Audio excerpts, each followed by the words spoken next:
Hey everyone, welcome to live stream. Back again with our Treehoper princess. And today what I think I'm going to do is I'm going to tackle this thing in the back here because it's kind of bugging me.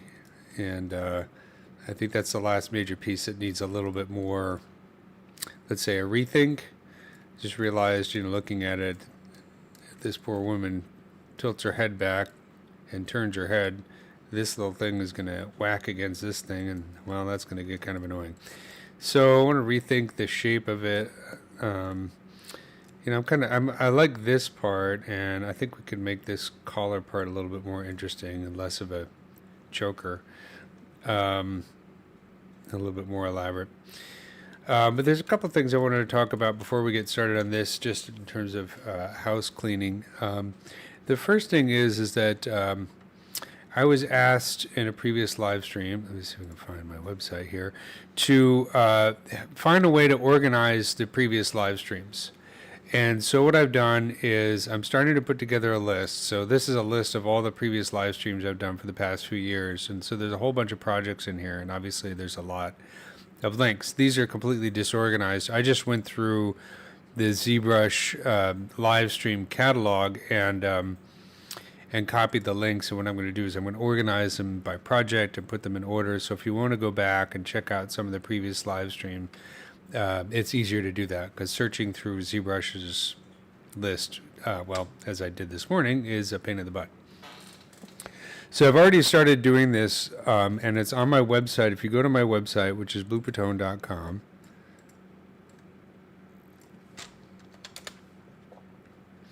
this is my website. Seriously out of date, but I'm working on it. I have a page here for CG instruction. If you click on this link right here, I'm redoing this page, so this is just beginning, but I have all of the previous live streams for this particular project, this Treehoper Princess, listed in order right here with links, and I'll make this nicer in the future, and then I'll add more links and set that up. So if you want to go back and watch the previous live streams to see how I started the project and tackled various different parts of it and see how it started out as a lump and then turned into this character, go ahead and do that, and I'll update this in the coming weeks. The other thing I wanted to point out is I had a question last week about the dealing with the new interface and especially custom brushes as part of the new interface, because ZBrush 2026 has changed the way that it handles user files. So if you look in the Lightbox, we have the Maxon tab and we have the user file. And this is a place where you can store your custom brushes, and they link to a different place on your computer than the older versions of ZBrush. So the problem is people are having a problem when they come into ZBrush and they try and bring in an old interface, custom interface into 2026 that might have icons for custom brushes down here. Those icons no longer show up. So I created a short video on YouTube to explain the changes and how to best address the changes going forward in future versions of ZBrush. So let me try and rephrase that in a way that makes sense. If you're having trouble or having questions with custom interfaces in ZBrush 2026, go check out my YouTube channel, Bloopatone. There's a new video down here. How do I add custom brushes to my interface? And I basically go through this and talk about how to do it properly and where the file's linked to. So it's a bit more of a technical video, not very artsy, but hopefully it'll solve some problems for you and you'll have an easier time dealing with custom interfaces going forward. And then, so there's that. The other thing I wanted to announce is, even though this isn't ZBrush, this is Maya related, I do have a new series on the Gnomon Workshop, Gnomon Workshop. Introduction to Maya. This is 3 volumes, volume 1, 2, and 3, going through, this is designed for people just starting to learn Maya. So going through the interface, going through some of the nuts and bolts that makes the core of Maya work, and the most useful tools like modeling toolkit, UVs, animation tools, and all that kind of stuff. So check that out on the Gnomon Workshop. It's about 16 hours total of tutorials. And you can, if you click on it, you can see how the chapters are organized, and there's also a preview chapter you can check out. So if you like my teaching style and you want to learn Maya, I highly recommend checking out On the Gnomon Workshop. Okay, so let's get into some sculpting here in ZBrush, because that's why we're here, right? So if you have any questions, let me know in the chat, and I will do my best to answer them. Okay, so what do we want to do this? Of course, I've already posed this,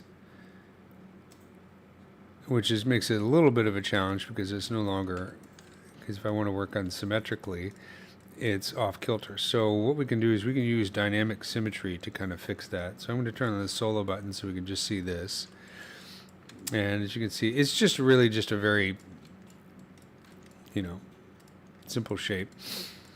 So what I'm going to do is I'm going to press W for the gizmo, and I'm going to align the gizmo with the center by holding the Alt key.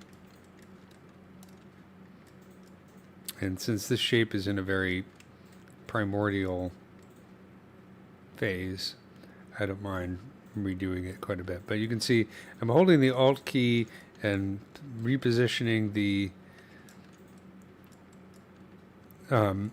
gizmo using the Y-axis to kind of figure out where I want my center line to be. Let's turn off perspective because that'll make it easier. There we go. Yeah, so there we go. Something like this.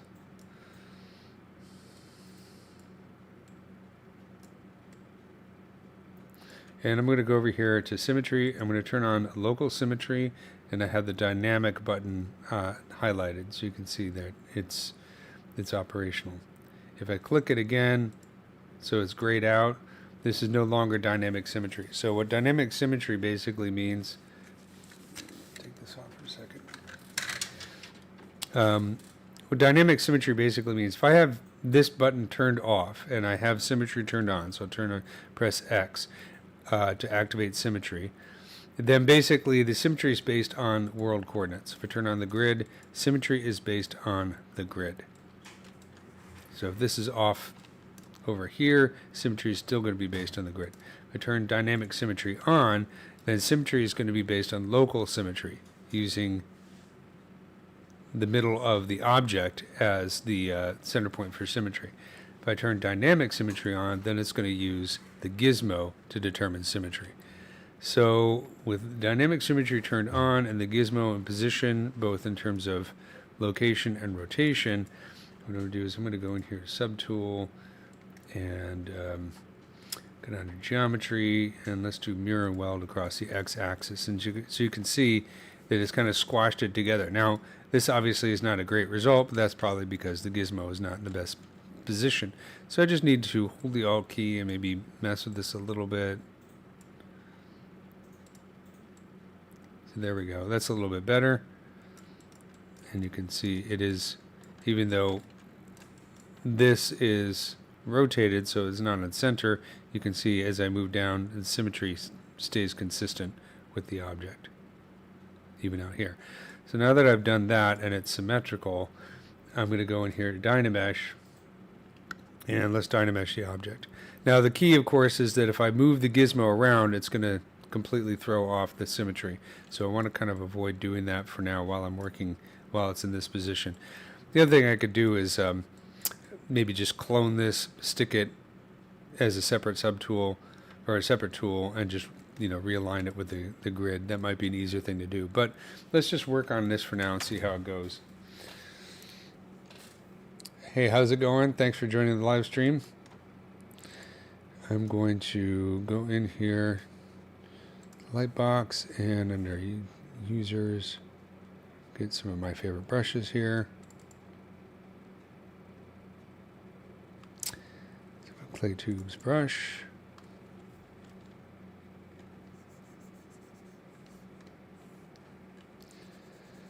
Hello.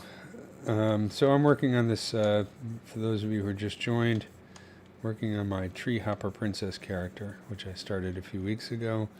It's just kind of a fun insectoid-like character, and I'm going through and fixing some of the parts of her costume that need some work. So this is what the sculpt looks like, and I'm just working on this part right here. And I don't exactly know what I'm going to do with it. I do have some reference right here. Treehoppers. So you can see they're kind of really ornate, crazy looking bugs. So I want to bring this into the design. The character is meant to be sort of like a princess. She's like, I'm thinking sort of like a Star Trek type character, Star Trek Next Generation character. I don't really like the new Star Trek, so I'm a Next Generation guy.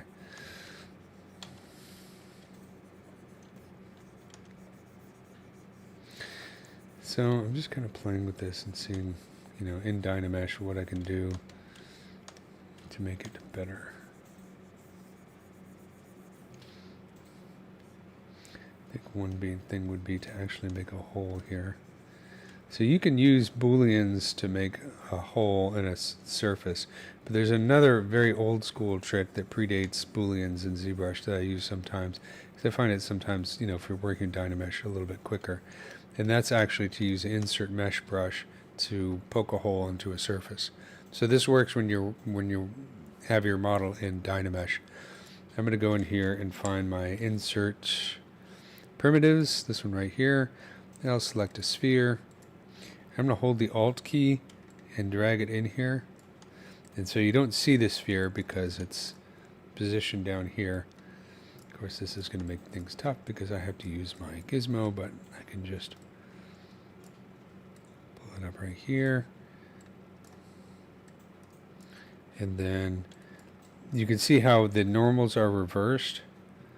Let's turn off the floor. So that's indicating that it's in subtract mode. So what I can do now is hold the the control key, drag and release to clear the mask, drag and release again, and that uses, rather than fusing that sphere with the surface, it uses the sphere to poke a hole in there, like that. And sometimes, if I'm doing something really simple and I'm working with Dynamesh, I find that faster than dealing with booleans. Did I just say taboulians? I think taboulian's a dish, isn't it? It's delicious taboulians.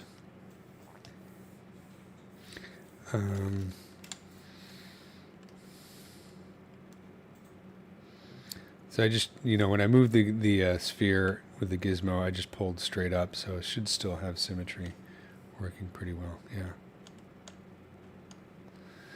Problem is that when I design this, I kind of have a double thing going on with her shoulder here. So let's see. Yeah, this is part of her anatomy. So maybe, do I really want that? It's kind of weird to have it doubled like that. So what I might do is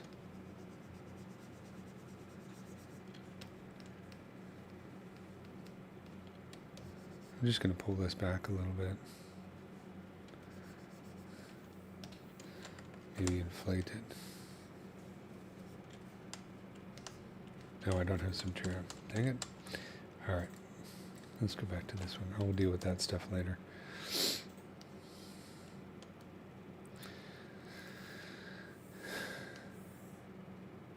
Why not just pin the gizmo? Yes, you mean hit the pin like that? Yes. Well, yeah, that's a good idea.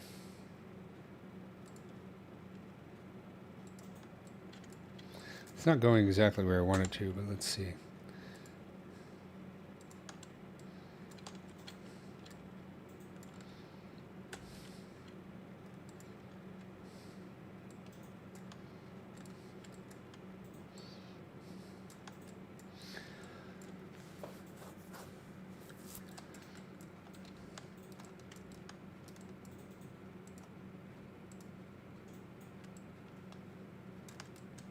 Yeah, I see what you're saying. Yes, turning on the pin button is very helpful. My symmetry still good though? Yes.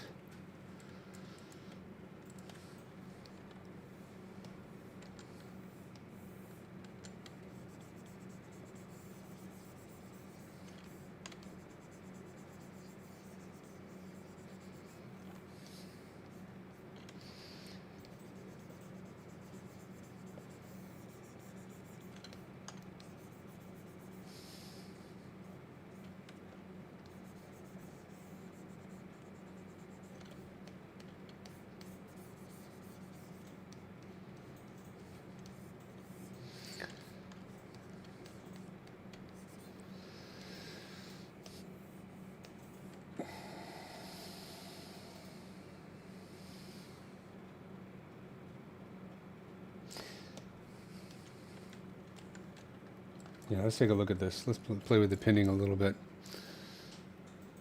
The sticky mode basically, so if I hold the Alt key and click on this, and then I move the gizmo, yeah, it pops back to where it was before. So I don't know if that's actually helping me or not, but I know if I Alt click on here, I should be able to stick to the surface. Problem is it doesn't necessarily keep the rotation the same, but it does a pretty good job of, if I hold the Alt key and click right here.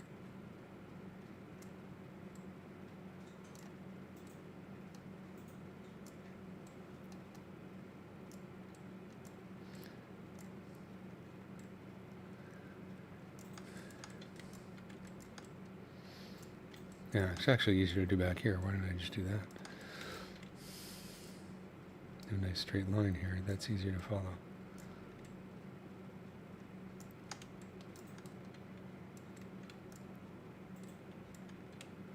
Let's do that, and then I'll move this to the center here.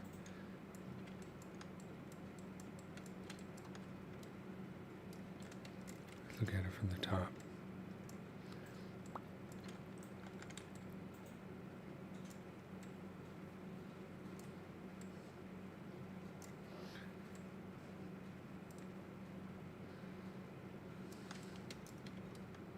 Okay. Let's turn symmetry back on, and I'll do another Dynamesh. Actually, I'll do another mirror and weld. I like doing the mirrored and weld because then it reestablishes it.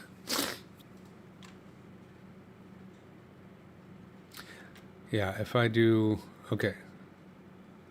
Let's try that. I'm going to Alt click on this so it's pinned, right? Problem is the icon's not really clear. Is it actually pinned or is it not pinned? Yeah, if I move the geometry, then, yeah, you're right. That's actually exactly how it works. I can move the geometry and then the gizmo goes back to where it was. Thank you. I forgot that. Yeah, I forget how the pin works as well. So, but I think that should work. So, yeah, that's what I should have done when I moved this sphere. I could have moved it up and then the gizmo would have stuck back where it was. So, cool. Sticky mode. The many secrets of ZBrush.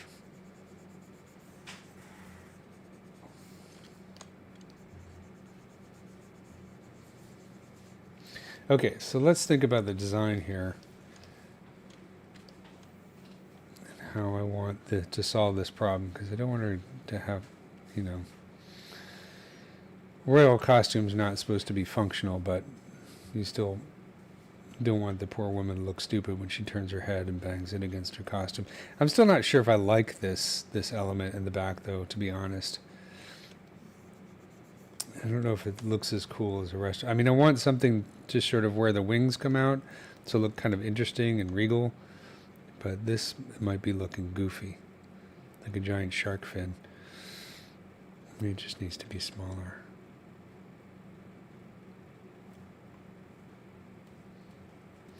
We just start, let's just do some radical stuff with it. Completely change the concept. Just as, obviously that's not good. That's going to be painful, but maybe if we made this more like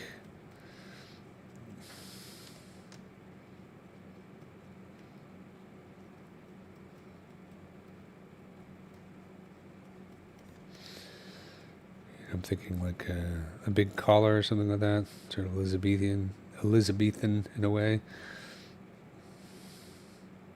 Still gonna be bonking their head though. Let's play with reference. Okay, so the internet still useful for now.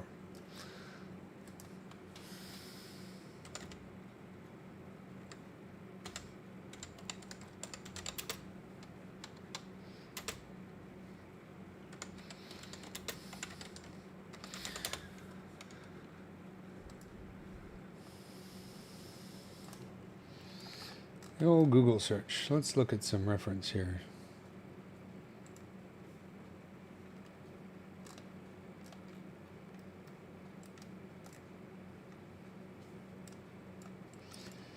That's one possibility. Okay, this lady with the crazy stuff going on. And this looks kind of insectoid. So maybe that's something we can borrow here.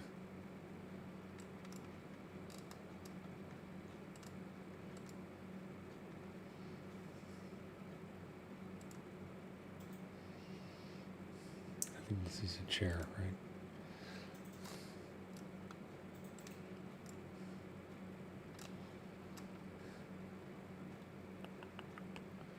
I don't want to do that. I'm thinking something more like this. Halloween costumes. I get all my best ideas from Spirit Halloween.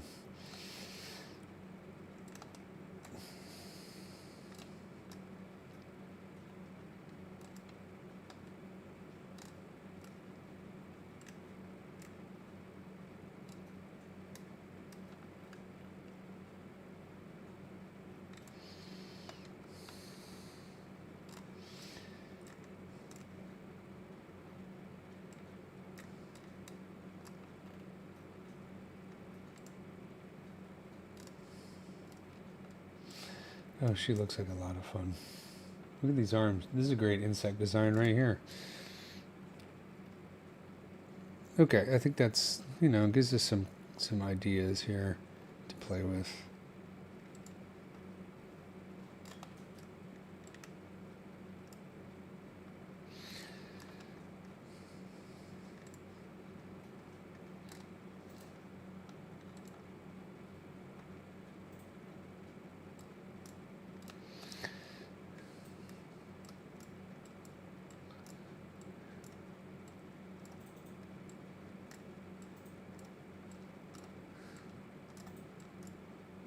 Let's do this.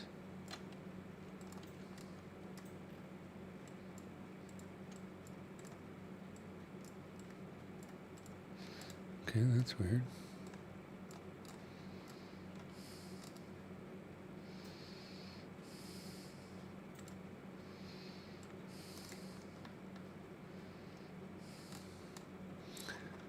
Okay, so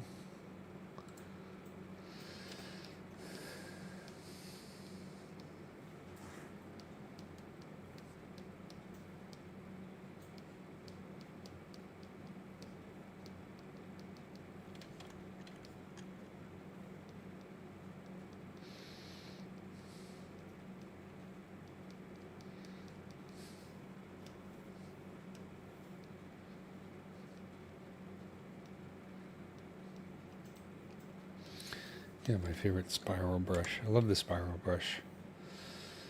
This one right here. The spiral brush, I always like to put the intensity way, way down because it tends to be too intense. Maybe like a 2. I'm going to hold the Alt key, so you can use the Alt key to change the direction.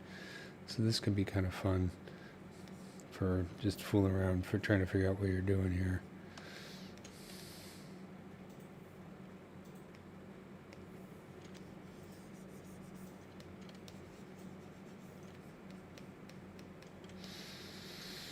A little bit of a departure from the rest of the design, but I'm just going to fatten this up so we can merge this together.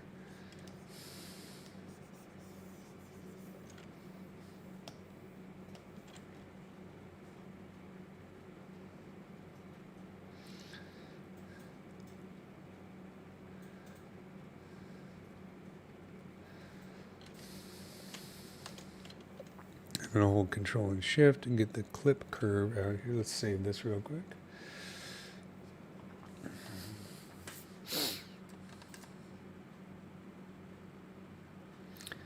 All right, wake up. Sorry, I have a very slow hard drive that's almost full.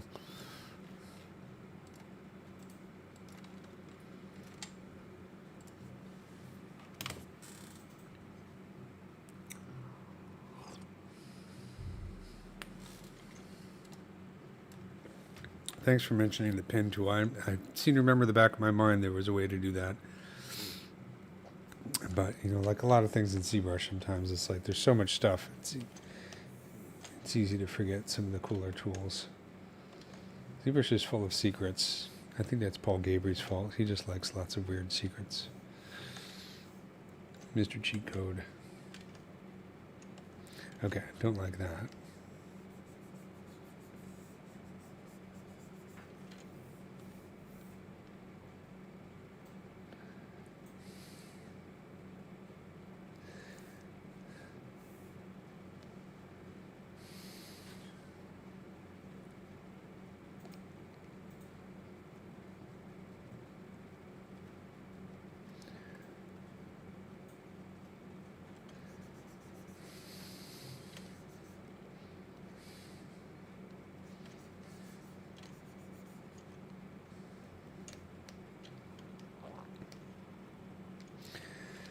Definitely,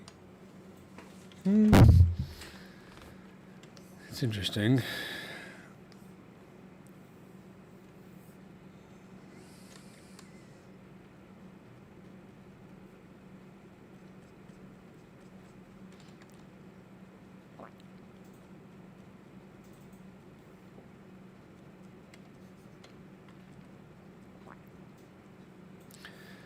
I think it's out of alignment with the character, but that's okay. I can fix that later. Right now, I just want to get something that works a little bit better.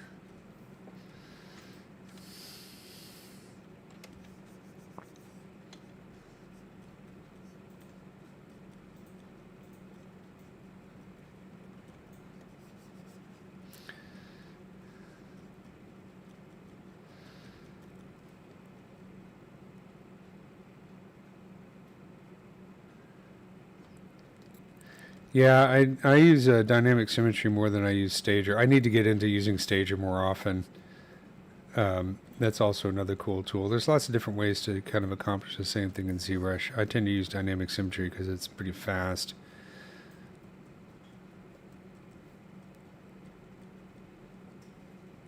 I need to dig into Stager a bit more. It's kind of like layers. Sometimes I get out of the habit of using layers, and then I'm like, oh my god, these are great. Why don't I use these more often? Go into Lightbox and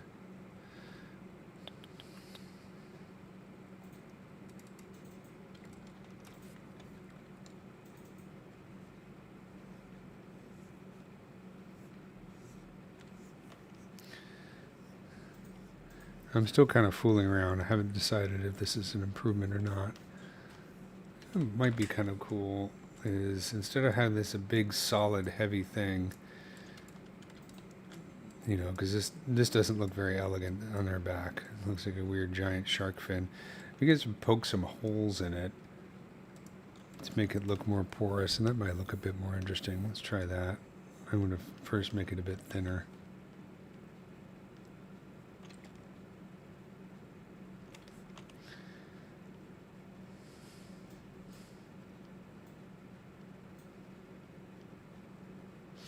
The idea, though, is it's something to kind of hide the awkwardness of where the wings are coming out of her back. So that's kind of the main purpose for this part of the costume. I mean, I want to work on having the actual wings attached to her body, but I wanted this to sort of, you know, make that look a little, I don't know, less awkward. Maybe in her society they don't really like to show off their wing muscles. It's embarrassing. I don't know.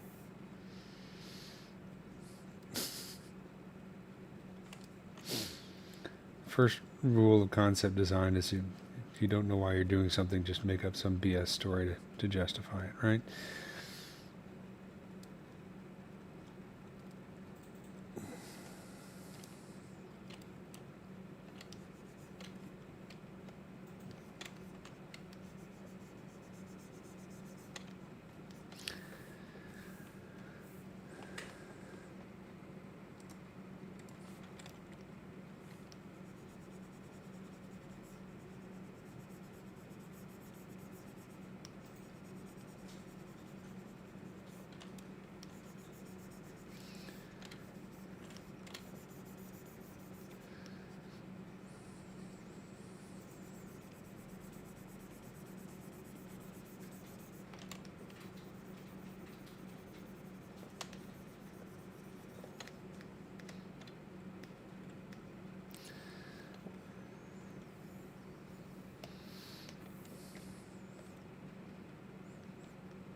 I think at some point she should join Parliament Funkadelic.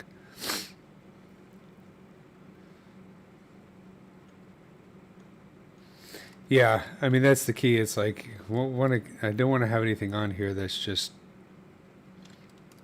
blah. So sometimes you have to rethink things.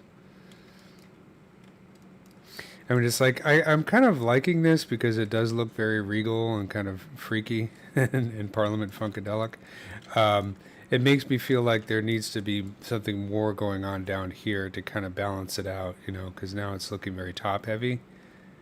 So maybe make the wings longer or something coming off the wings that drape all the way down. Maybe it could do like some kind of shape like this, you know? I don't know. I'll think about it. But right now I'm going to focus on this element. I like the fact that this is smaller though. That's making me. I mean, I think it's okay as a design. It's got that Treehoper thing going for it, but I think it was too big and kind of distracting. I mean, I think overall, it's like if I look at a priority of shapes in terms of her costume, the headdress is the thing that I like the most, and I want to keep that highlighted. And then I also like the shape of the wings coming out like this. I think that looks elegant. I think they might need to come down longer, or maybe just have something that trails off here to complete the silhouette. I really want to give her like Bootsy Collins bass guitar right now.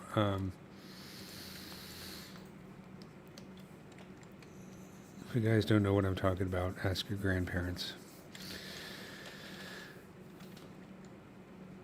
Groove is in the heart, right?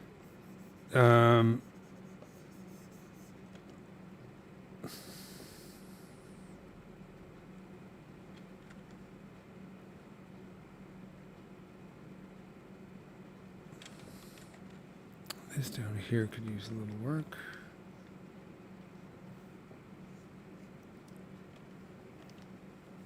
Transparency is a thing.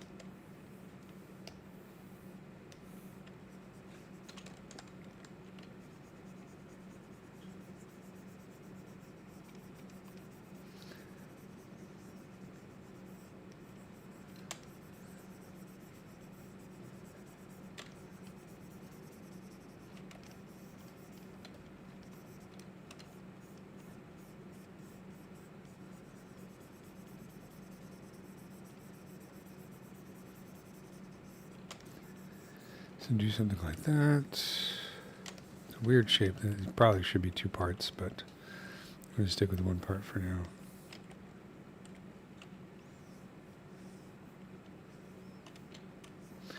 So I'm going to try this real quick. I'm going to go get that insert mesh brush. Let's save this.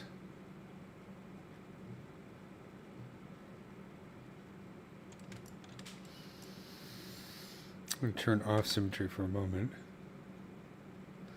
And I'm going to hold the Alt key and drag that right there. Let's see. I have the gizmo, I have this on. So if I move this over here, hey, snaps right back. There you go.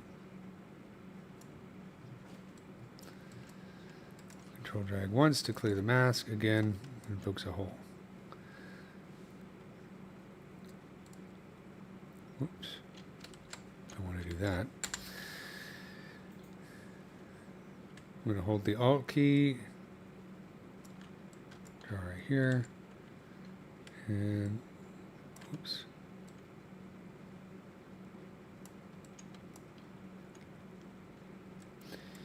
Yeah, I can hold the Control key and duplicate this, but I think that's going to turn off, disable the subtraction. Nope, it still works. Okay.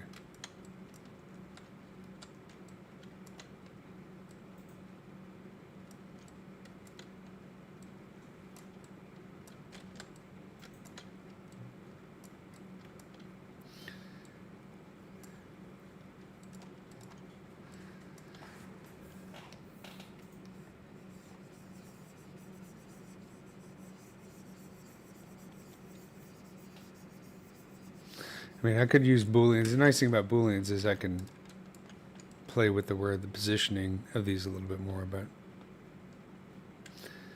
I'm going to do it this way instead, just for now.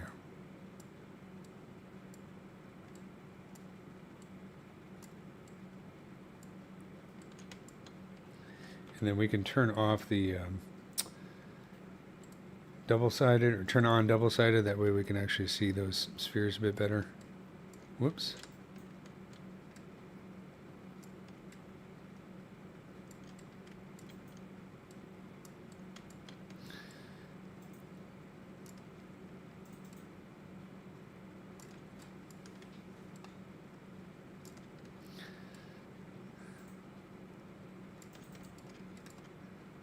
That works pretty well.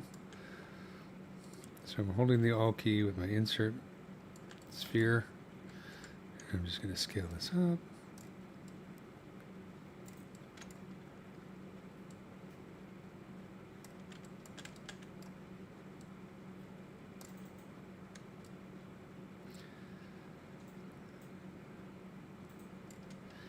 Control drag once to clear the mask, and then again.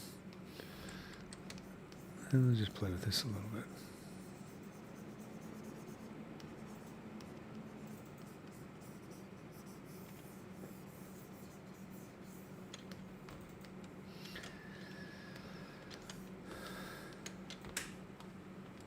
Pretty freaky. Is it good? I don't know. I'm just messing around. I'm not going to worry about whether it's good. I'm going to worry about whether it's fun to do. And it'll be...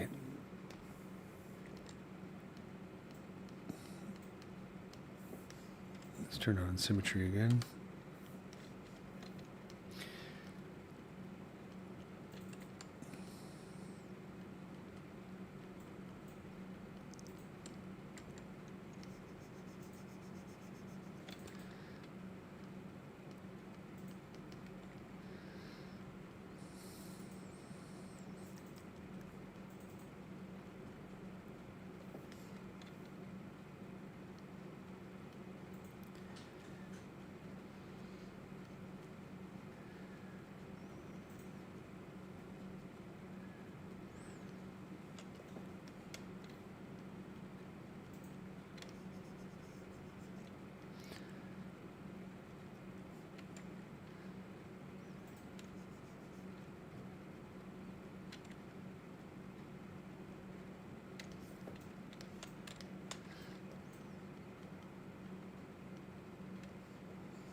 You mean the dynamesh trick I was showing for poking holes? It's kind of old school, but it's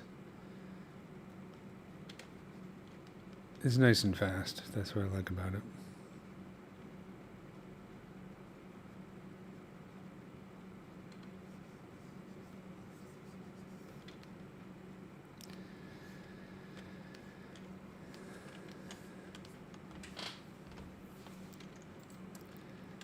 I think it's better than before. That's the most important thing. I still have to deal with these things, though.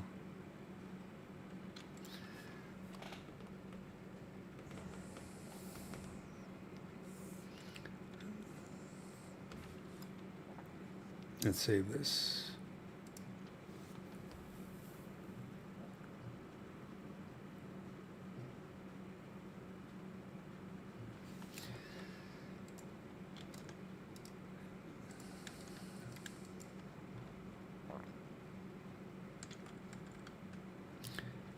So I'm going to try this. I'll click on the gizmo to stick it right there. And we can use the back here. Oops, turn off the pin.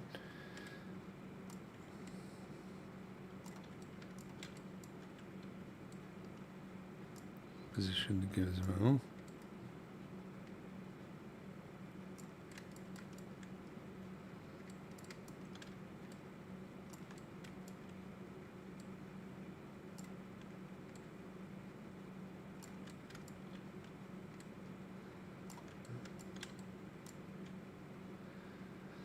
And then I'm going to switch over to draw and turn on symmetry.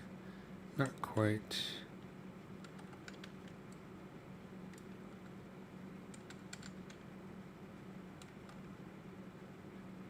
Maybe I'll just make her asymmetrical.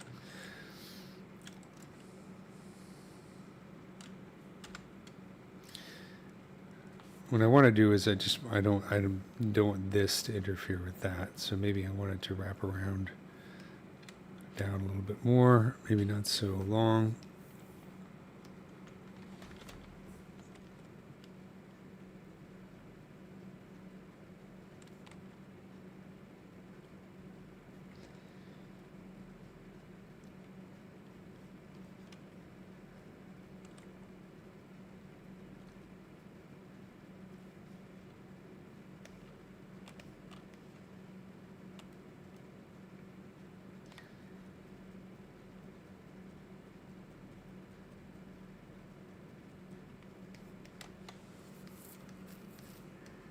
Just cut it off completely.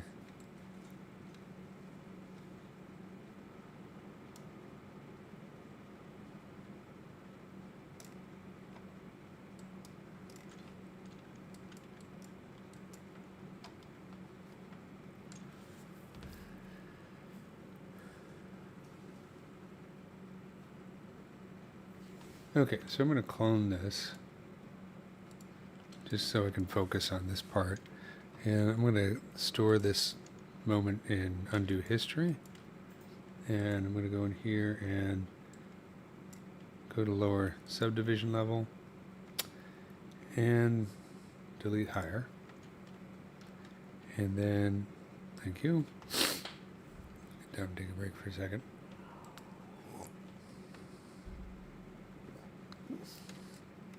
And one way to erase this, I could cut it off, or I could also use Sculptress mode to kind of just smooth it down and erase it that way. So let's try that. I'm going to turn on Sculptress mode, use the smooth brush to just kind of erase that long protrusion.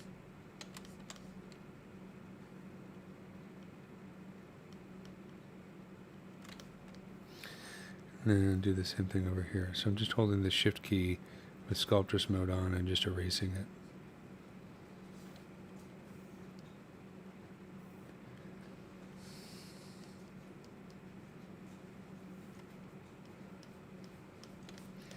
That, of course, has messed up my topology. Not that my topology was all that great to begin with, but I can smooth that a little bit more.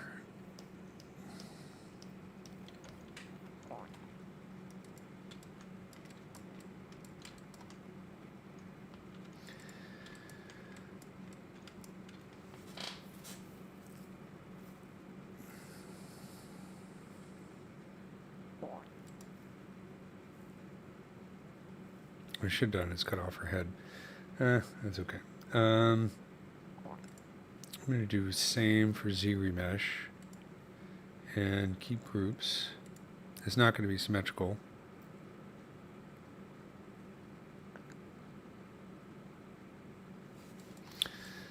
But this is sculpting topology, not animation topology. So I don't mind if it's not perfect. But now what I can do is subdivide it, and I'm going to mask this, and do a projection, project history. Not too bad. Let's clear the mask, subdivide it again. Paint a mask there, paint a mask there, project history. I haven't finished sculpting this anyways. And let's subdivide it another time, so about 2 million. Mask this, project history.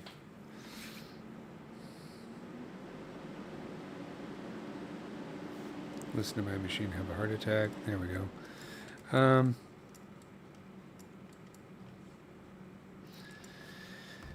Of course, I've got this to deal with, which I don't really like either. So let's do this. I'm going to smooth this down. Oh, let's turn off Sculptress.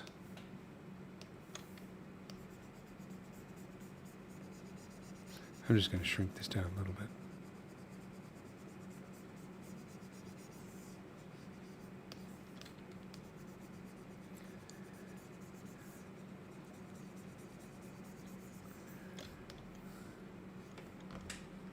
This is where her wings are going to come out. Okay, so I've got that. And let's go back in here to my other model and append that.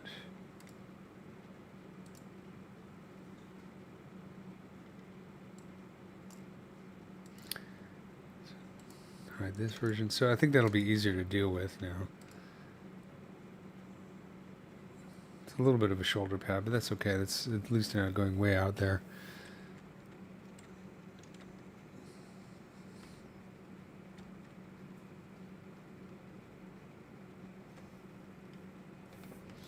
And then we could take this guy, this girl rather, and delete it. It's always good to save before you delete a subtool.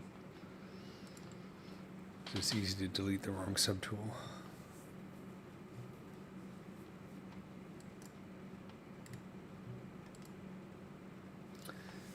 Okay, that's pretty cool. All right, that's a little bit better, I think.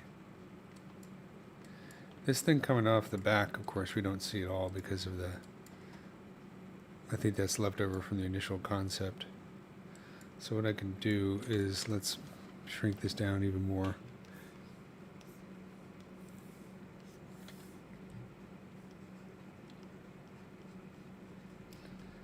Like I said, I don't really intend to rig and animate this design, so the topology just has to support the sculpted details for like a final concept render. So this is kind of a concept sculpt, not a animation sculpt.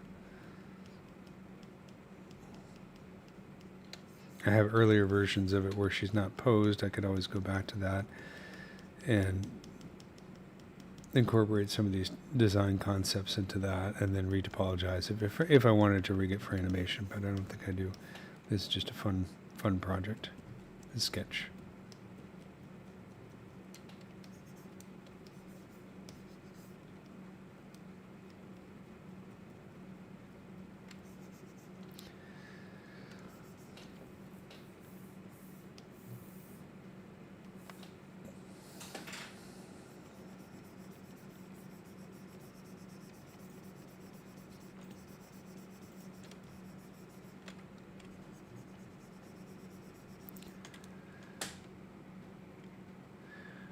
I don't think I'm going to join all these meshes into one. I'm going to keep them as separate subtools.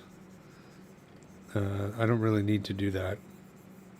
Just, if I'm going to, I could either render this in Redshift right here in ZBrush, poly paint it, add materials, and render in Redshift for ZBrush right here, which works pretty well. I've done that in previous live streams. It does have some limitations, though, in terms of the Redshift materials. You can't really get terribly fancy with it. Or what I could do is export these, export this into as an OBJ, bring it into Maya or something like Maya or whatever, and render with Redshift there, and then I can have better materials. Of course, I will have to, if I really want to use textures and stuff in Maya, I'm going to have to create some kind of UVs, even if they're garbage UVs, but something that I can create textures from. So that's another, but neither of those methods require that I bring everything into one single unified mesh. Even if I was going to animate it, I wouldn't have to do that.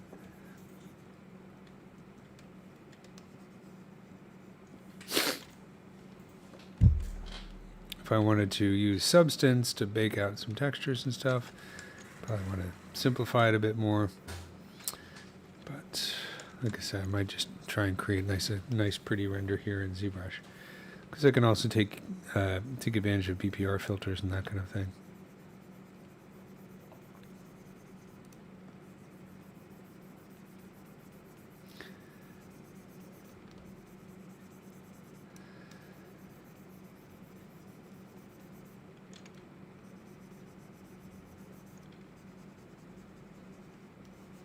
It's like, what decisions you make about how you want to mesh an object, it always depends on what your end goal is. You can get away with a lot more if you're just doing a concept sculpt and a nice render. You don't have to be perfect about your UVs or your topology or any of that. You just have to have it good enough to make a good solid render. If you're making something that you're going to rig and animate, then you have to get much more clean about your topology, clean with your UVs, and posed in such a way that it makes it easier to rig.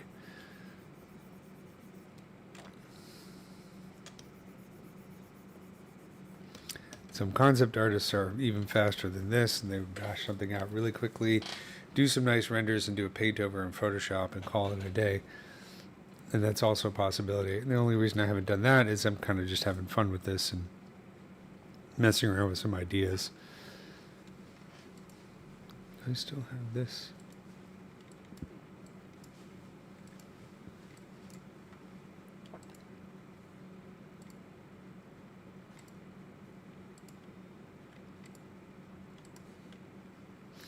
Interesting. Okay, I forgot I had this piece in here. This is from an older version when I did merge the head with the torso in a previous live stream because I was trying to solve, I had issues with the neck. It didn't look very good. So this is an old torso. This is the current torso, so I can get rid of this.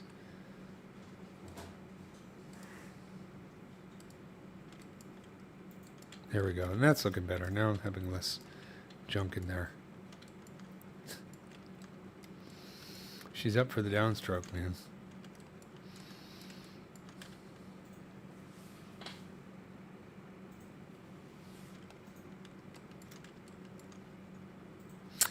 Another thing you can do, of course, is if you're, if I was going to render this in Maya for like a quick concept and I really wanted those details in there and I didn't really want to mess with UVs and all that kind of stuff, but I want that high quality detail, I could always decimate these things, send it to Maya and render with nice lighting and nice materials with decimation. Of course, if I don't have UVs, then I'm limited in terms of what textures I can use, but again, if this is something I need to show to a client like tomorrow, then I might do something like that, just so they can kind of see the basic concept. And then if they said, I love it, it's great, then I would go back and maybe create UVs and textures and that kind of stuff. This is a personal project, so I don't know exactly what I'm going to do with it, but I think I'm just going to keep things simple.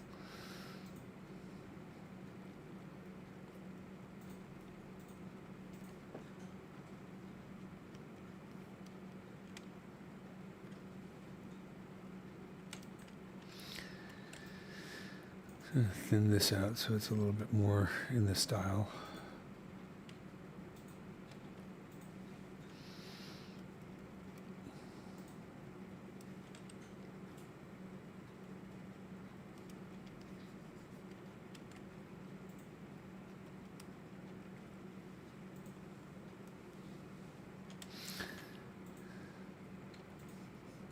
I know this is intersecting right here. I'll deal with that a little bit later. I'll kind of rotate this, but right now I'm just going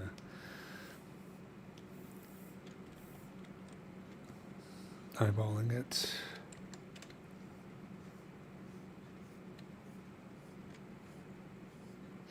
So here, this is still in a Dynamesh state, and I think I'm happy with it. I'm happier than what I had before. So at some point I might Z-remesh this just so I have levels of subdivision that makes it easier to sculpt fine details onto it. So I usually use Dynamesh in a sort of the sketching phase when I'm trying to work out what the ideas and the forms are, but at some point if I'm happy with it, then I'll do a Z-remesh just to do a quick and dirty retopology. Actually, Z-remesh is not that bad for insect stuff anyways. So, but a quick retopology that allows me to take advantage of having subdivision levels, and that always makes it easier to sculpt fine details on it. I'm not being offended. Don't worry. I think your question was a good question. He said, I mean no offense, this is my first time watching. I was wondering, a character artist or a concept artist? I generally, most of the time, I'm doing more on the creature side of things. So I do a lot of insect models. So if you see my other live streams, I tend to do creatures, insects, and a lot of times I do scientifically based, either actual accurate insects based on anatomy for scientific visualization, 3D printing. I just did some cool stuff. Oh, since you mentioned it, I'll just take the moment to promote myself. Fell for my trap. I want to just show a really cool project that I did recently.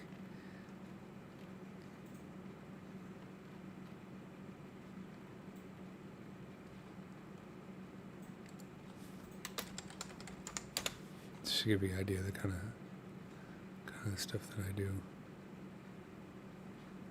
So this is a company in Australia. They do museum exhibits and stuff. And this is a life-size 3D printed whale. I had nothing to do with this, but I did a lot of these models. So this is a termite model that I made and they 3D printed. And these are all based on accurate scans of a specific species. So this is an ant model, and this is an isopod. So I do a lot of this stuff.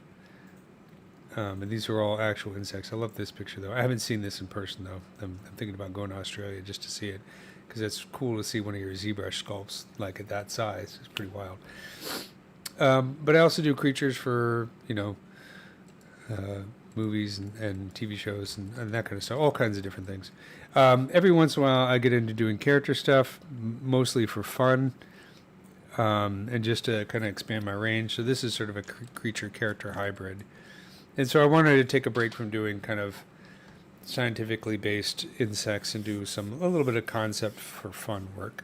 But most of the time I'm more of a modeler that works with concept artists rather than a concept artist. Does that make sense? Hopefully that answers your question. You can look at my previous live streams. I've demonstrated a lot of my insect-based techniques and work, and like this little Katie model I did just a few months ago. I decided to give it to her as something to hold, to give a little story there.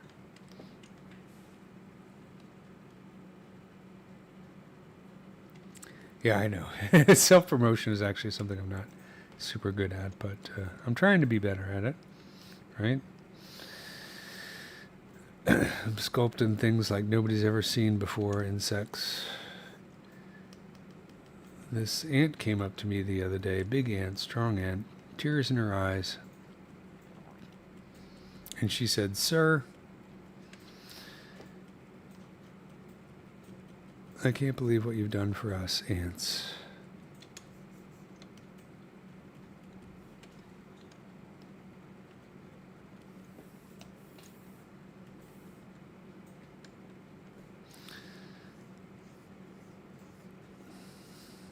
Yeah, I had a 3D printer when I was in Los Angeles. I moved to Europe, so I'm in Europe right now.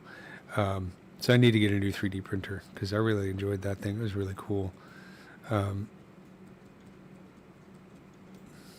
It's on the to-do list because it's been like a couple years, and 3D printing technology has improved so much just in such a short time. The 3D printer I did have, which Formlabs, which I got, was pretty cool at the time. It's probably like way out of date. This would be a fun thing to 3D print.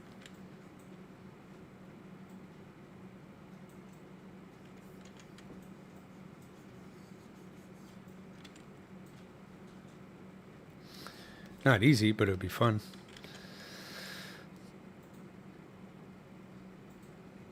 If you guys are interested in 3D printing, you should watch Paul Gabri's live stream, and also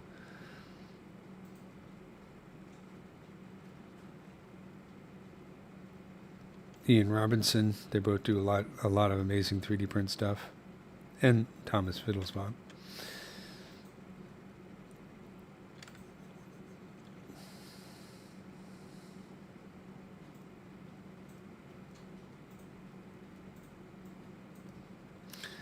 These look like brass knuckles here, but I think this is... I'm liking this because at the very least it looks lighter now. It doesn't look so bulky and heavy.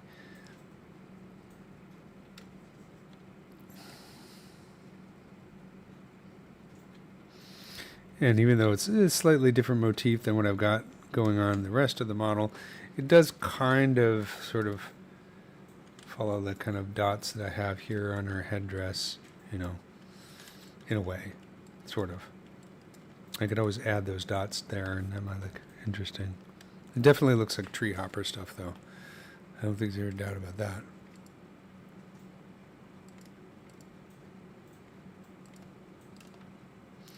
pull over some of my Treehoper reference.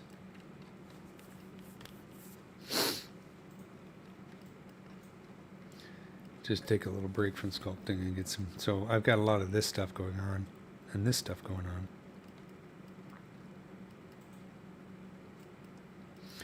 This guy's got a couple of hitchhikers.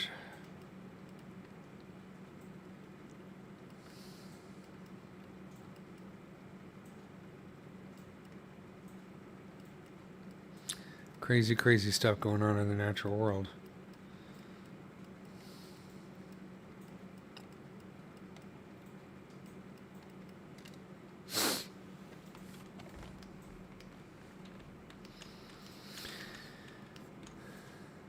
Okay, so what I think I'll do now is I kind of like that overall as a design. So I'm going to save this and do a quick Z-remesh on it. It's got some thin parts, so it might be a little tricky. But let's see. Let's do this first. I'm going to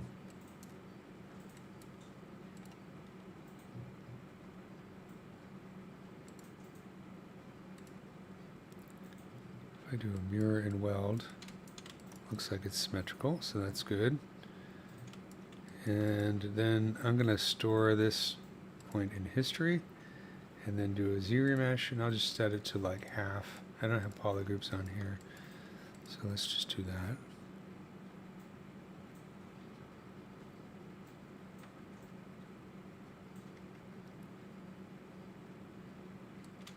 I'm going to undo that real quick.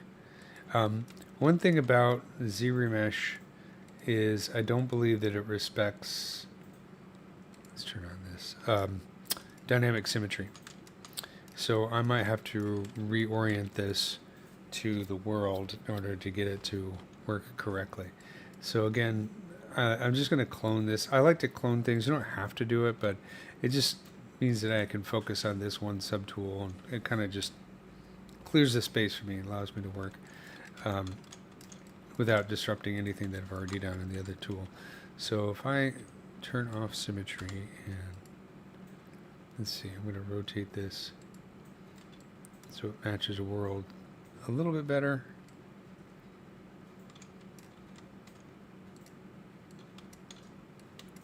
It looks pretty good.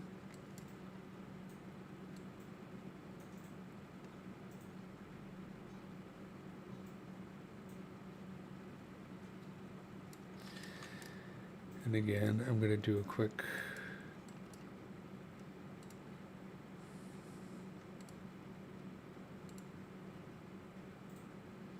let's turn off dynamic symmetry, mirror and weld. There we go. So now it's aligned with world space. I could actually use groups here. Okay, sorry, I'm talking to myself now. So now let's do a Z-remesh, and I'm going to turn on keep groups so that the topology or along these openings is a little bit better, a little bit cleaner. Let's see, if I do Z-remesh,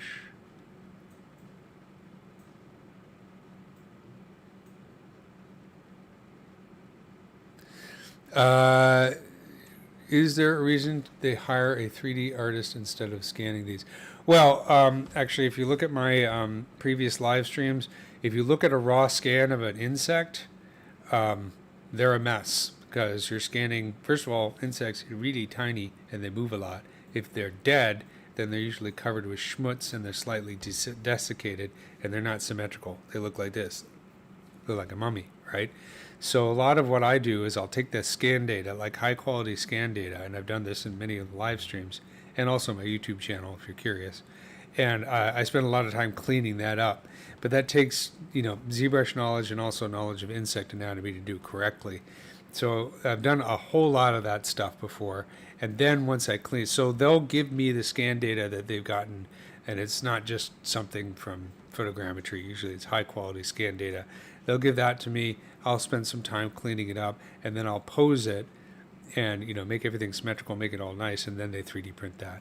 If they just try and 3D print something from a raw scan of an insect, it's going to look like something that came out of your nose.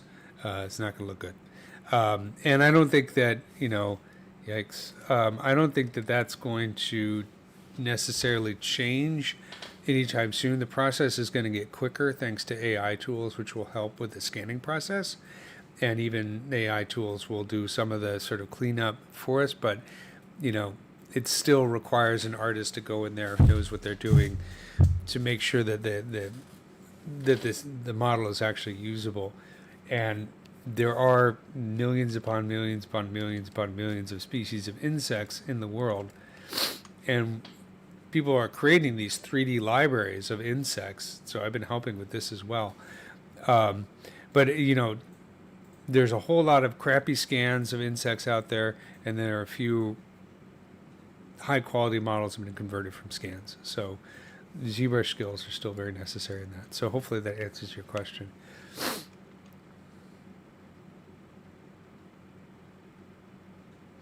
Okay, I'm new to ZBrush. Was wondering, when drawing your subtool, does the orientation and size in which you drag the subtool actually affect the orientation and scale of sculpt tool and sculpting?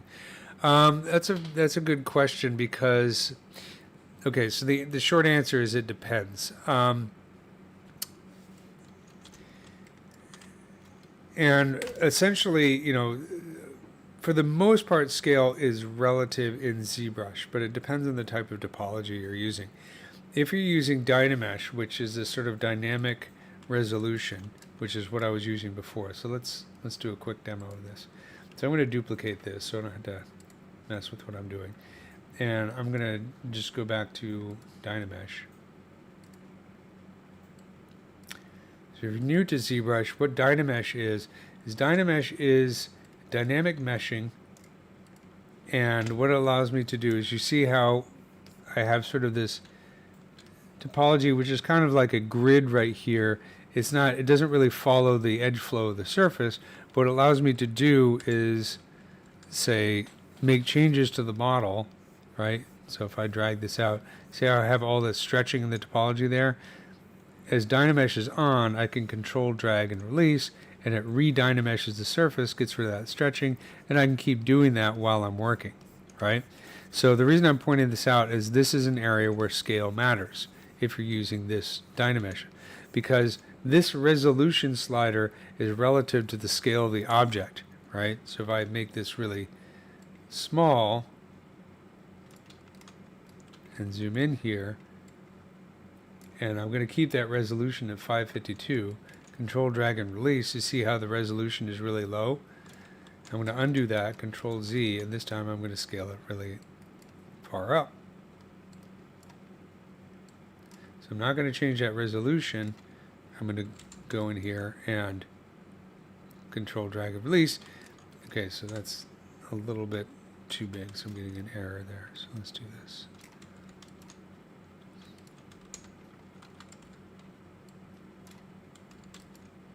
Yeah, so you can see without changing the resolution is a bit denser. So that's one situation in which the scale of the object is going to affect. Now, you can always rescale your object. There's a number of ways to do it. One of the best ways to do it is use the Z plugin and use the Scale Master plugin. And this allows you to rescale everything, all the objects in your scene, based on whatever units you want to use. This is especially useful if you're sending the tool to another program like Maya, Blender, Houdini, 3D Print, etc. But overall, it's relative. Scale in ZBrush is relative, and you can always rescale things using Scale Master before you export. So, I mean, generally speaking, the other thing you can do with Scale Master, which is nice, is you can use this little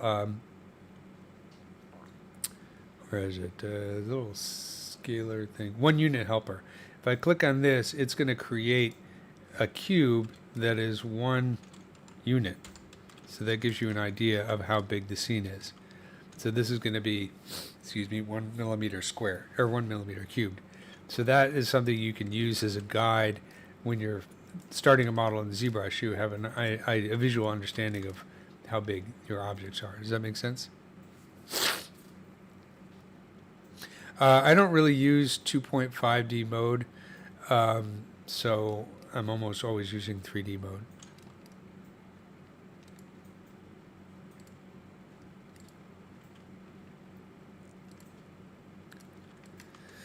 But a lot of times when I start a model, I'll just get something generally in the scale that I want. If I have issues with like Dynamesh and scaling, and I need to rescale stuff, I can go in here and use Scale Master to set the scene scale, and you can go in here and choose this. So if I go in here and say set sliders to subtools, this is my scale of this object in millimeters. And if I want to resize everything, I can resize a subtool. Let's say I'll just do this in centimeters. And let's say I want to resize everything so it's like, I don't know, 5 centimeters, right? So I'll hit 5 in there. You can see these are now changed relative to that. And then I'll do resize subtool, and it goes through and resizes that. So now it matches this scale.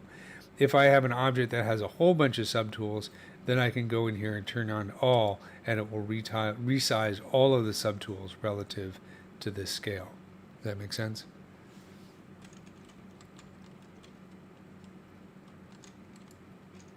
So let's go back here, back a few phase. Okay. So this is my Z remeshed version of ZBrush, and I'm going to Z remesh it again. Let's make sure there's no significant errors. I'm going to go in here just really quickly, just hit this with the inflate brush. The parts that are just thin, because they might have errors when I Z remesh. And I just puff it up now and then resculpt it later. So let's do a quick Z remesh.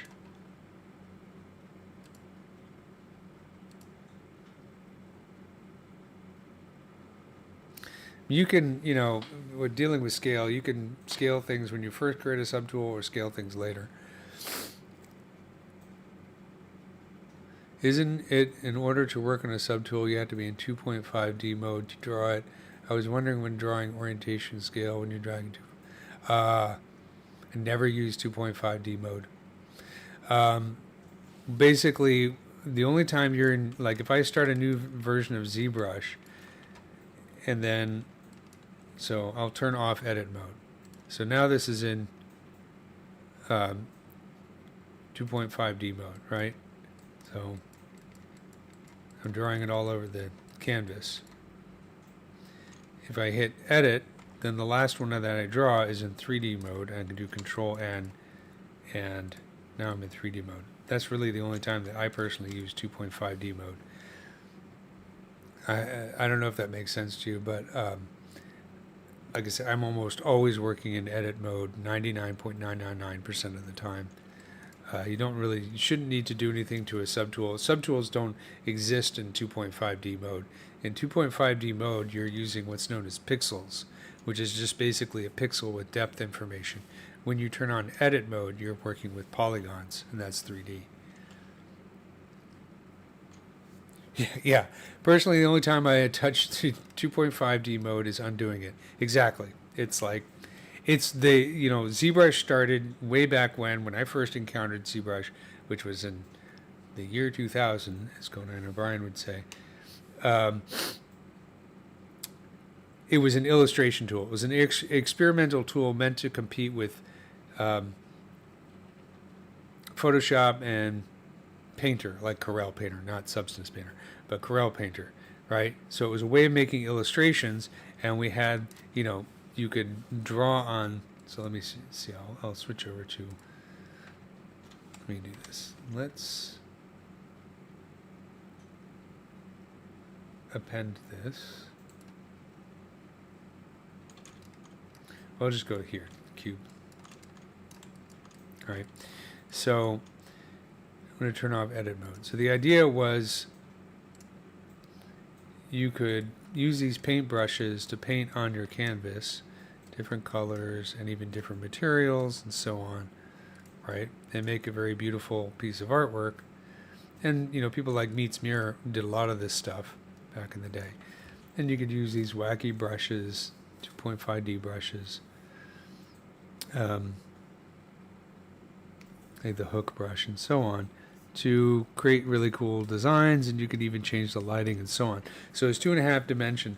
Then they introduced the idea of having these 3D objects like this cube, which I could add to my illustration to make some really cool abstract art or whatever. And then they added the notion of edit mode, which would allow me to edit this 3D object, change its shape, and then turn off edit mode and use it as a new tool to draw on the canvas. The thing is, when they created edit mode, they started working on edit mode more and more, and that turned into 3D sculpting. And so the 3D sculpting took over, and not a whole lot of people use 2.5D illustration anymore. Some people do, but I don't. So it's kind of like, it's still there, it's still part of ZBrush. It's the idea behind why ZBrush is called ZBrush, brush with Z depth. But like I say, not a whole lot of people use it.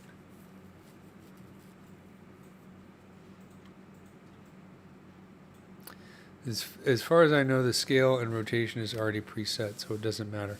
I'm not sure what you mean by preset, but you're right. It doesn't matter in the fact that you can always change the scale of a tool at any point in the process. You could establish the scale at the beginning if you really want to, or you could establish the scale later on using Scale Master or the other tools, or even some of the deformers. I think Scale Master is probably the best way to do it if you want to do real world units. But yeah, you can. It doesn't matter. It's not something you need to get hung up on, because it's not really a big deal to change it later on down the road. Okay, so I think I'm going to Z-remesh this one more time, just to get it down to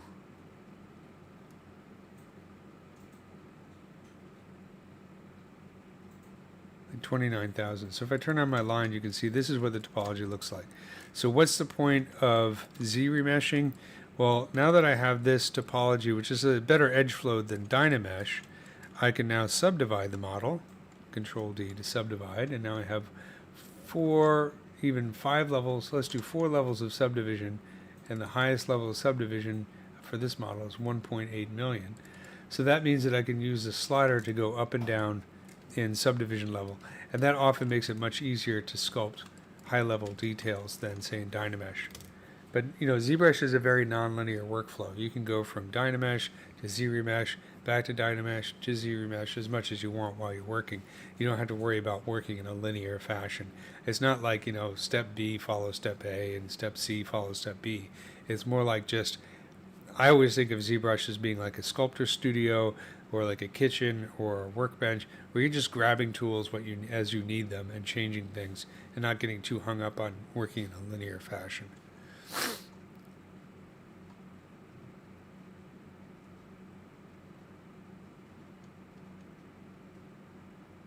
Yeah, there's a lot of, as Ghost of Christmas Future says, one of those arcane tools I don't know well enough to use. Like, it has been used, it has its uses. I had to dig around and ask ZBrush to tell you what they are. So many things like that in ZBrush. Yeah, ZBrush is like, think of it as like, you know, a big garage full of tools that some of them have been sitting in that garage for years. Some of them we just got last week, and you just dig through them and find out what's useful for you. You know, when it was interesting when I was learning photography, not that I'm a great photographer, but when I was learning photography, the biggest revelation I had is that there really aren't rules for photography. There's a whole lot of guidelines, but you can make up your rules as you go along and find out what works for you. So you don't have to get so hung up on doing things the way it should be done. Now, it's different if you're working in a studio environment and they have a specific pipeline. Yeah, then you have to follow their pipeline. But that means you have to understand your tools well enough to adapt to their pipeline. But generally speaking, with something like ZBrush, it's there for you. It's always been an experimental tool. It always will be. It's always something that you can go in and play with.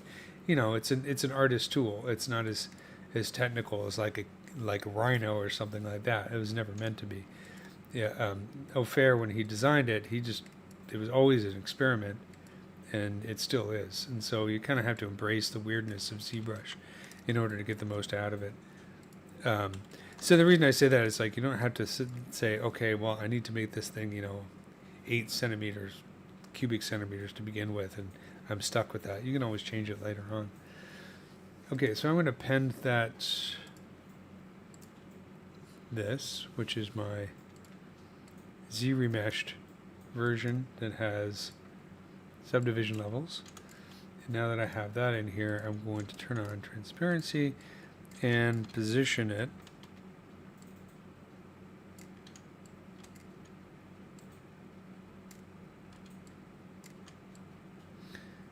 Not quite going to pose it yet. I'm still going to keep it kind of rotated with the grid while I detail it, just so I don't have to worry about dynamic symmetry and all that kind of stuff. But I've just kind of basically got it in roundabout the right position.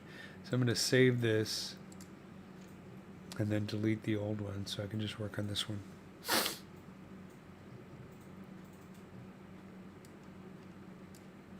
Here's the old one. Now I can delete it and switch back to my sculpting material.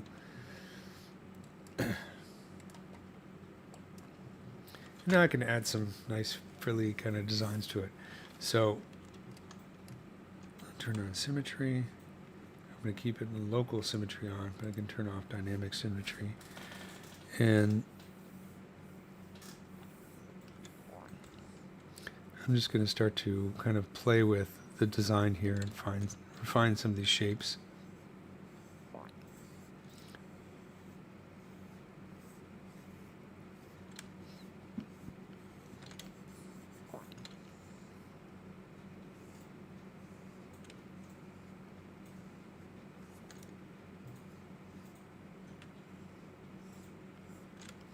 Way back when I wrote Introduction to ZBrush, a book, the first edition of the book that I wrote many years ago, I had wrote several chapters on how to, tutorials on how to create something with 2.5D brushes. I don't think anybody ever read those chapters, and they were really not fun to write, and the resulting artwork really didn't look that great either. So when I did subsequent versions or subsequent editions of that book, I kind of just left out 2.5D sculpting altogether because people just weren't really using it that much. There's a few people who really are masters of it. Meets Mir comes to mind. He's probably the biggest champion of 2.5D illustration, but he makes very surrealistic art, so it really suits his style quite well. It's kind of cool if you can find an old copy of the Gnomon Workshop videos that he did way back when. They're a lot of fun to watch and get some really cool ideas. But his artwork is also massively detailed. The benefit of 2.5D illustration is that there's no limit on what you can put on the screen. Right? Every time you drop something to the canvas and convert it to pixels, it's no longer counted as polygons. So you can have this tool that's 5 million polygons and make thousands of copies on the screen as long as they're dropped to pixels and take advantage of all that detail to make incredibly detailed art. But at the same time, it's limited in that it only exists in ZBrush. You can export it as an illustration and bring it into Photoshop and stuff, but it's not a 3D model that you can animate necessarily. There are some techniques where you can use some of the old 2.5D brushes to edit 3D models. I haven't played with them recently, but there are ways to do that. But it's also because I'm just so used to the 3D sculpting brushes that I don't use the 2.5D brushes as much anymore. So I don't know if this is actually going with her design aesthetic very well. This might be a little too...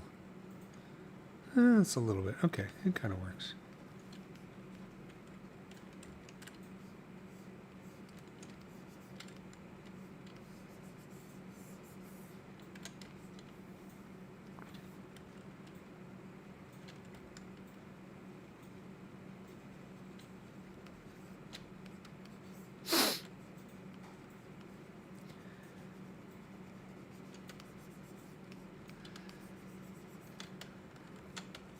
The reason having these lower levels of subdivision on the Z-remeshed version is so handy is that I can quickly move down to a lower subdivision level, smooth out some of these details, and then go back up.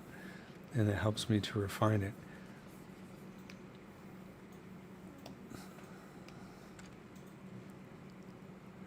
it. Meats Mir. Meats like, what you get at the deli. I'm typing it into the chat. Really, really cool experimental artist.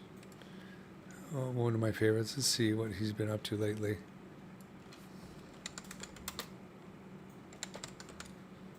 Sorry, I spelled his last name wrong. Meier. Check out his art station page. He's been doing some really interesting stuff, experimental stuff with Unreal as well. But this is kind of like, you know, he's got a bug in there. He doesn't have his really, really old stuff on here, but this is like one of his famous designs. I think this was used.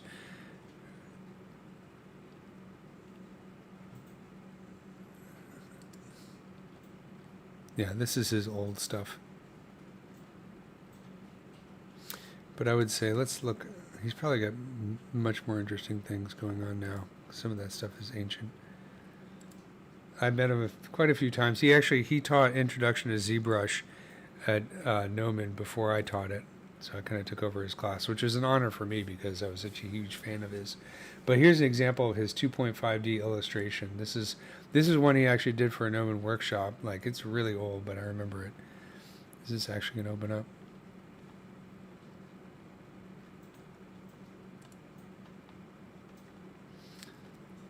But you might recognize some of this artwork.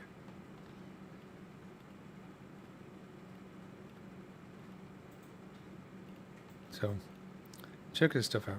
This is really cool. A lot of his techniques ended up becoming adapted into ZBrush tools.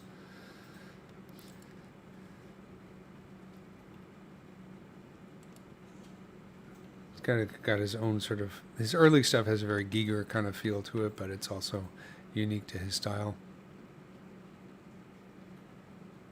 So anyways, check him out. He's a cool guy. One of the nicest guys you'll ever meet too.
So I think what might be cool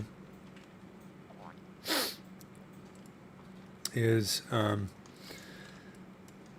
bring some of this kind of stuff into some of the bigger areas right here. I don't know if I'm going to do that just yet, but I think, you know, it's like, let's take a look at reference again real quick. When I look at insects to do a model of them, each insect, species of an insect or example, will have its own kind of design rules, right? Oh, thanks for joining us. If you have time, come and join us next week. Appreciate you stopping by, and thanks for the good questions too. Really helpful. So if you look at each one of these, here's a good example. So there's like rules. I call them rules. You know, rules invented by the process of evolution. But you can see how we have a design language for this one particular tree hopper. A lot of bulbous blobs. This kind of looks like amber dripping down a side of a tree bark, which is probably, a nice kind of disguise. But we have these bulbous kind of circles right here, and then on the wings we have kind of veining, but they're kind of these depressions, and these circular or semicircular design parts are a motif that match this kind of thing. But then you also get down to the hairs, the kind of angular parts, this depression around here.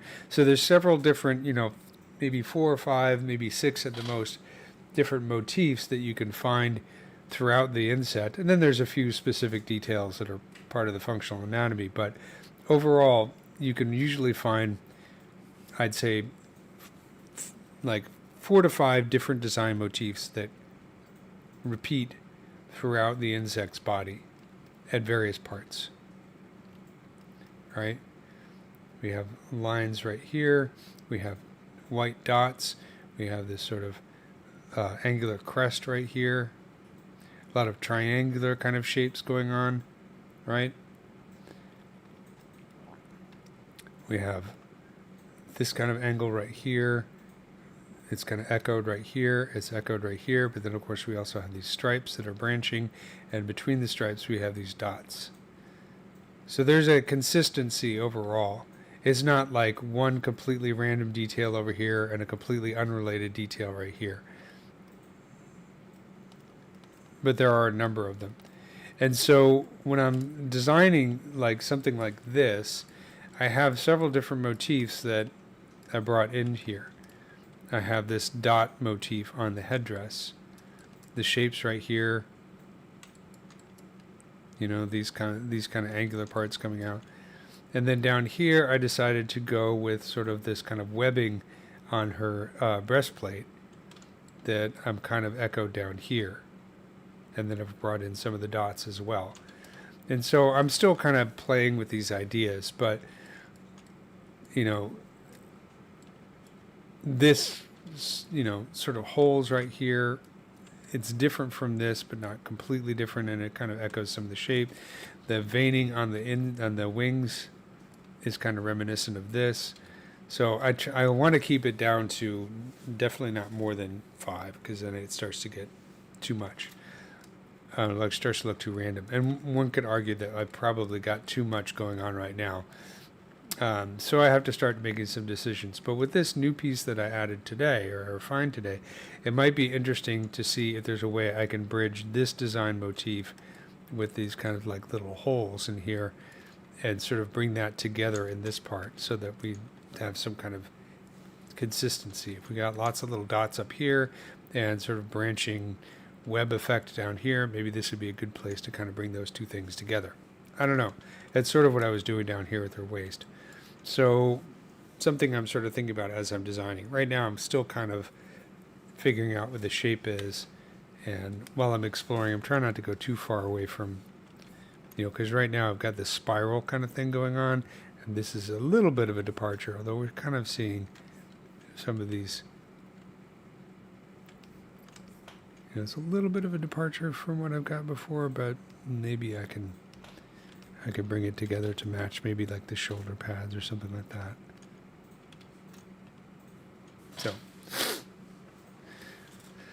So that's kind of my thinking on this.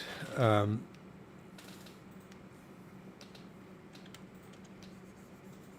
not quite ready to go into heavy detail on this yet. Still want to kind of figure out what these forms are. So.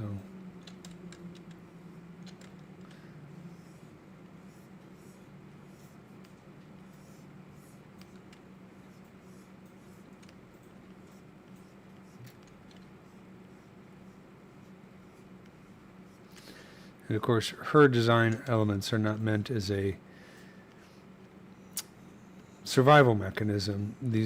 She's a princess, so this is sort of ceremonial. So this would be selection based on sort of, hierarchies, and also sexual selection to some degree. It's got to be sexy. I think people, when they talk about evolution, regular people, not evolutionary biologists, but just in everyday discussion, people focus so much on natural selection, survival mechanisms. They forget that there are other really important aspects to evolution, including sexual selection, which can be based entirely on the preference of the species. It's a very interesting topic. There's also things like genetic drift and that kind of thing. Like weird stuff happens. With evolution, it's like all kinds of things are experimented with over the course of generations. Stuff works until it doesn't.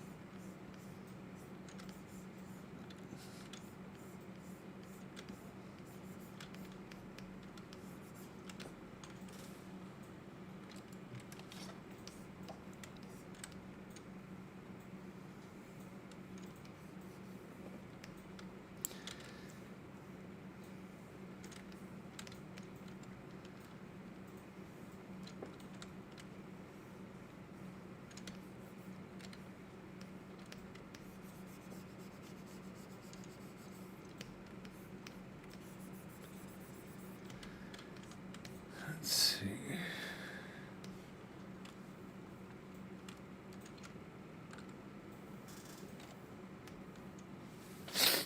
I think I have too much of a gap here, so I'm going to lower this to the lower level of subdivision and kind of pull this in a little bit.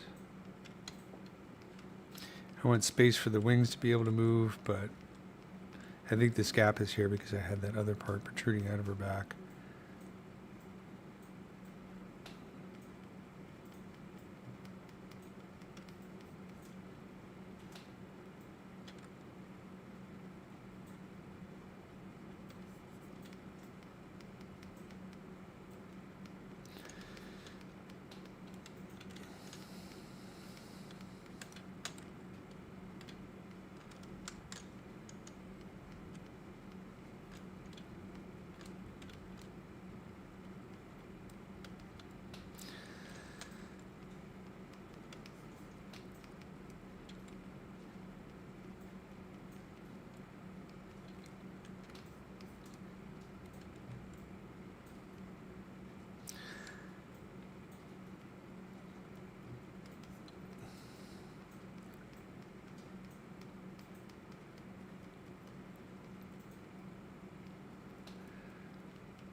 How can I sculpt the leg details of a spider? Okay, that's a great question. I actually have a spider project that I've been working on and I need to get back into.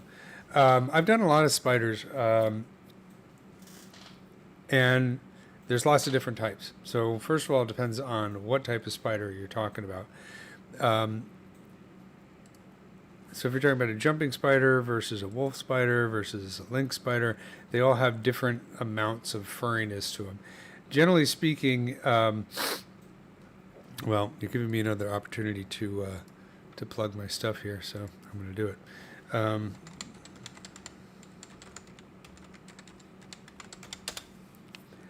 If you go to Noma Workshop and search for me, Keller, I do have one video series on jumping spider. And this starts out in ZBrush and goes all the way to rendering in Maya with Yeti. So this is actually a fur system. Now you could do fur systems in ZBrush using fiber mesh if you don't care, if you're not planning on animating it, if you just want to do a sculpt. But again, it depends on the spider because not all spiders are the same amount of furriness, right? So this is one that I'll bring this up actually. This is one of my favorite spiders, and I started working on this last year. So let me save this real quick, and I'll load that tool. Because if you have something that just has a little bit of spikiness to it, then you can actually just manually place those spikes, the bigger spikes, in in ZBrush. It's a little laborious, but it'll work. It'll work. Let me see. Where did I do this? This was in. All right, sorry. I don't want to. I got client stuff on my hard drive, so I don't want to necessarily show everything I'm doing here. Let me just find it.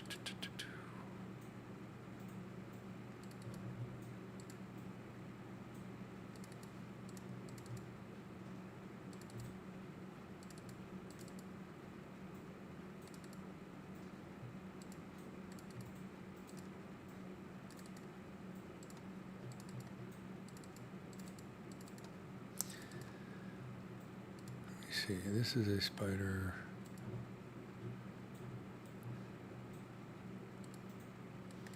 Yeah, this is one that I started a while back. So, and then let's pull up the reference for this.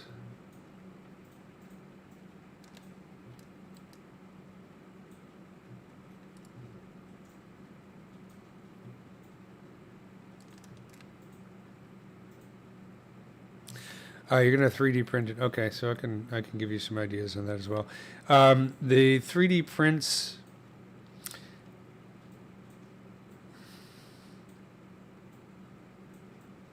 If you're gonna do a stylized 3D print, then you can sculpt the hair on it, depending on how hairy your spider is, and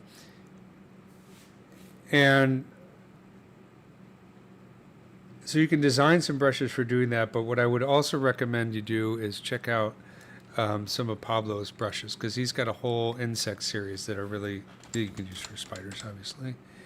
Not Pablo Escobar, different Pablo.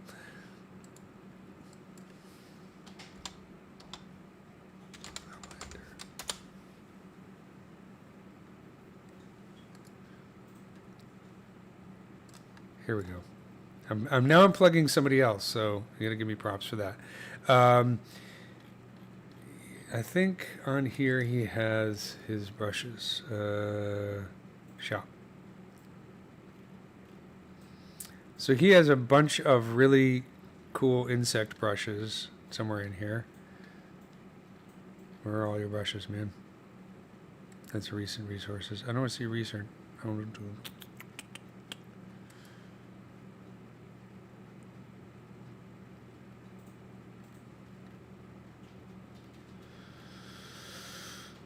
Full catalog of brushes. Okay. Insect brushes.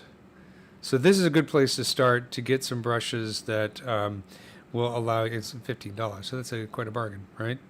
That will allow you to, if you're going to sculpt for 3D print, you can use these, experiment with these to just see how close you can get to whatever furriness your spider has.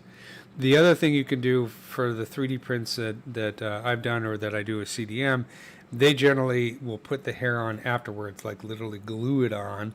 They could be, you know, fishing line or something like that, or they probably use something much more fancy than that. That's obviously a very laborious process, but it depends on how accurate you're trying to get and how hairy your spider is. I don't know if that's helpful, but I would say that take a look at his brushes and see if there's something in here that would help you sculpt some of that hair. But you know, if you analyze whatever spider you're trying to do, let's see.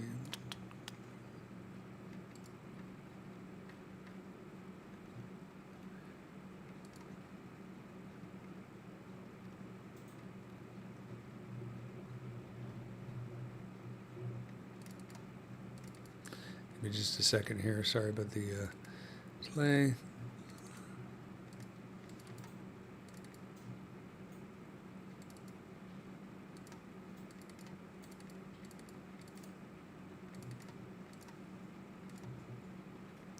So this is a not very hairy spider, but it's still a hairy spider. All insects and spiders have some amount of hair on their bodies, because this is basically a sensory organism. This is how it senses vibrations. It's how the spider hears, right? So depending on the spider, this guy has a lot of long spiky hairs and very, very subtle fine hair. So if you're going to 3D print this guy, then this is a case where you would probably want to have to, really, if you really want to do an excellent print, literally glue those little spikes on, because they're not going to print very well.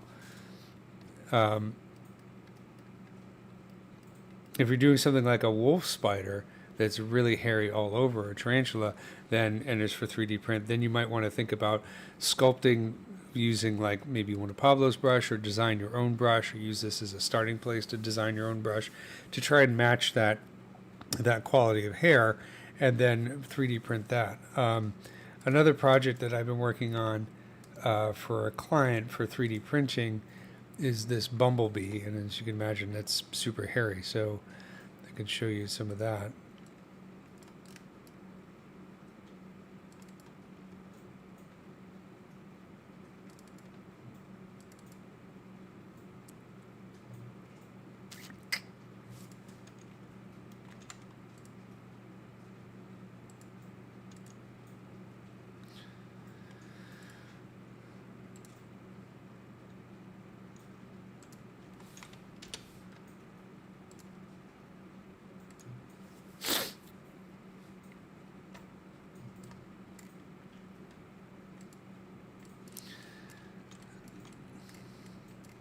This one's not particularly hairy, but I did a bunch of different versions.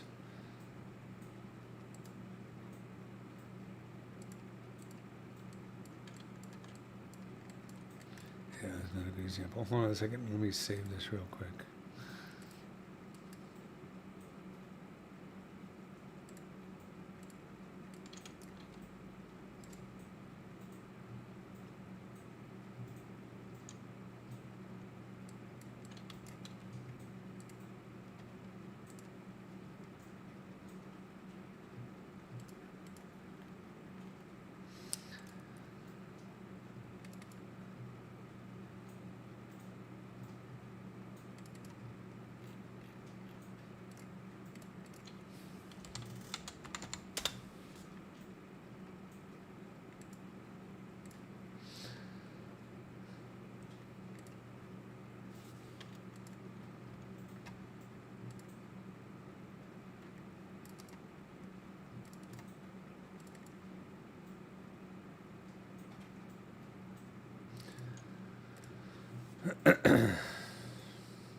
Okay, so here was some experiments that I did for doing bumblebee hair.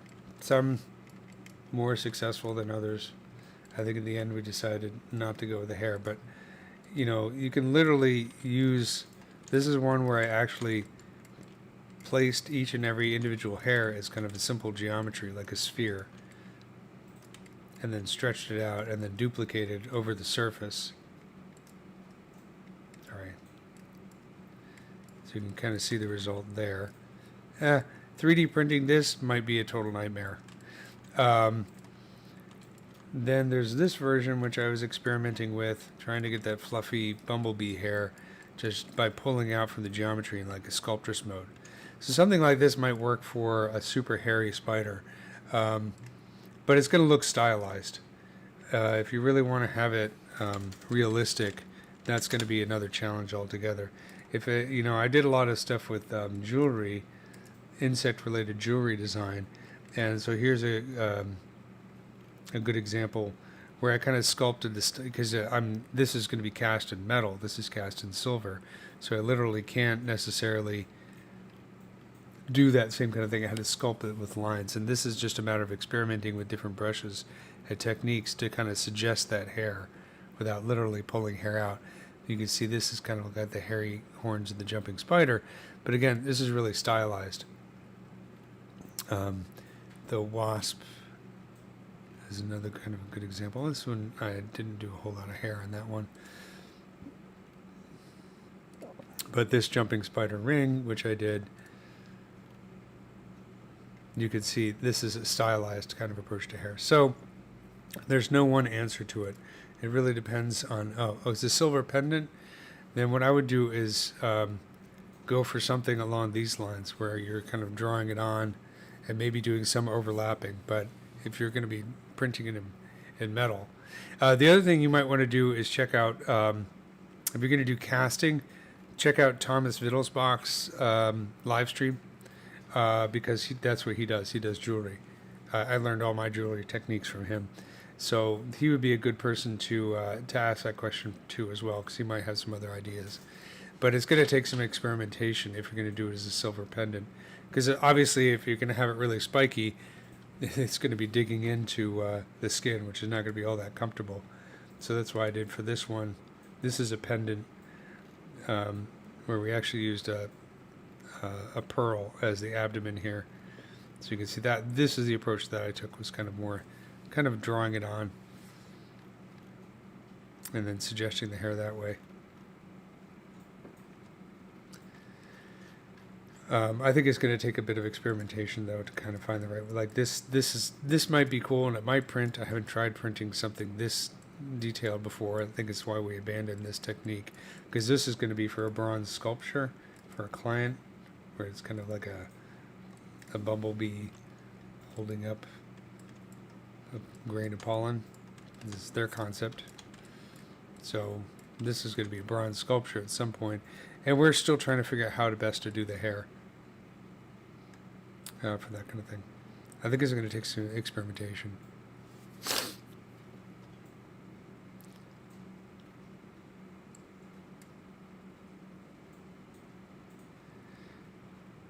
Yeah, I would say Thomas is your go-to place for anything if you're going to cast into silver. Because, like I say, everything I know about casting anything in metal, I learned from him. So, he's the Yoda of that kind of thing. Okay, so I think let's take I'm wrapping it up. I got like 5 more minutes, so I'm going to reload our project that we've been working on. And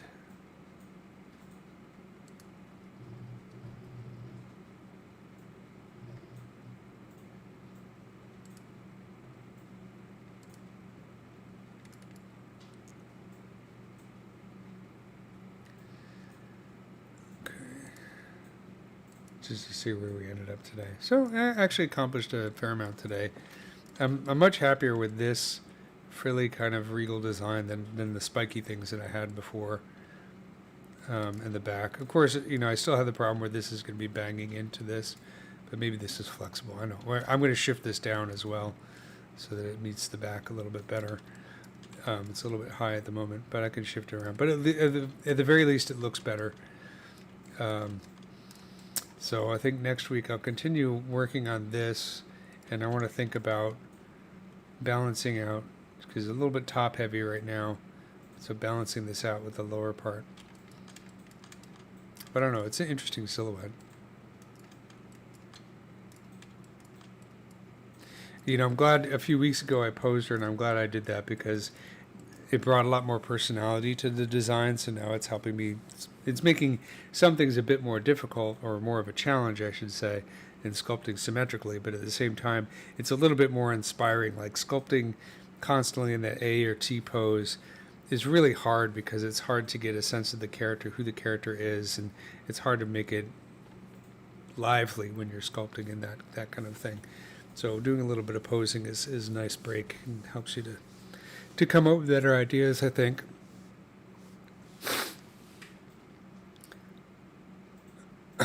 All right. Thanks a lot for joining me this week. Hope to see you next week. And I'll be adding these, each one of these to my website. So if you want to check that out to see them in order, go to bloopatone.com. And under CG instruction, I'll have all of these in order. So